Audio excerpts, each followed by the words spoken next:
2.5 ತಿಂಗಳ ಹಿಂದೆ ಈ 14 ಸೈಟ್ಗಳನ್ನು ಏನು ಅಕ್ರಮವಾಗಿ ಪಡ್ಕೊಂಡಿದ್ದೀರೋ ಅದನ್ನು ವಾಪಸ್ ಕೊಟ್ಬಿಡಿ ಸರ್.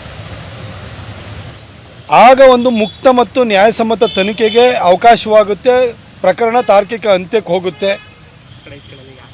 ನಿಮ್ಮ ಇಷ್ಟು ವರ್ಷದ ರಾಜಕೀಯ ಜೀವನವನ್ನು ಈ 14 ಸೈಟ್ಗಳು ನುಂಗಿ ಹಾಕಬಾರದು ಅಂತ ನಾನು ಸಿದ್ದರಾಮಯ್ಯನವರಿಗೆ ಸಲಹೆ ರೂಪದಲ್ಲಿ ಕಾಳಜಿಯುಕ್ತವಾಗಿ ನಾನು ಹೇಳಿದ್ದೆ.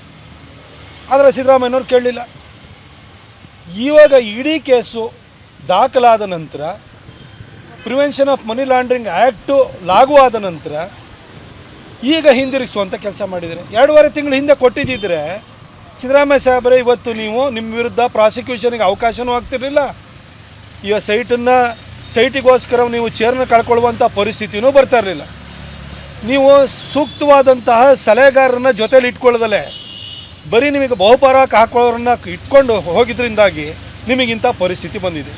ಹಾಗೆ ಈ ಪ್ರಕರಣದ ಮುಖಾಂತರವಾಗಿ ನಾನು ಎಲ್ಲರಿಗೂ ಹೇಳೋಕ್ಕೆ ಇಷ್ಟಪಡೋದು, ಇಡೀ ರಾಜ್ಯದಲ್ಲಿರುವಂಥ ಎಲ್ಲ ಸೀನಿಯರ್ ರಾಜಕಾರಣಿಗಳಿಗೆ, ಯಾರ್ಯಾರು ನಿಮ್ಮ ಕುಟುಂಬವನ್ನು ಹತ್ತಿರದಲ್ಲಿ ಇಟ್ಕೊಂಡಿದ್ದೀರಿ, ನಿಮ್ಮ ಮಕ್ಕಳನ್ನ ಬೆಳೆಸೋಕೆ ಹೋಗಿದ್ದೀರಿ, ಎಲ್ಲ ರಾಜಕಾರಣಿಗಳಿಗೂ ಇದೊಂದು ಪಾಠ. ಕೆಂಗಲ್ ಹನುಮಂತಯ್ಯನವರಿಂದ ಸಿದ್ದರಾಮಯ್ಯನವ್ರಿಗೂ ನಿಮ್ಮ ಕುಟುಂಬದವರೇ ನಿಮ್ಮ ವರ್ಚಸ್ಸಿಗೆ, ನಿಮ್ಮ ಕುರ್ಚಿಗೆ ಕಳಂಕವನ್ನು, ಧಕ್ಕೆಯನ್ನು ತಂದಿಟ್ಟಿರುವಂಥವ್ರು. ಇನ್ನು ಮುಂದೆ ಆದರೂ ಮುಂದಿನ ಉಳಿದವರು ಎಚ್ಚರಿಕೆಯಿಂದ ಹೆಜ್ಜೆ ಇಡಬೇಕು ಅಂತ ನಾನು ಕೇಳ್ಕೊಳ್ತೀನಿ.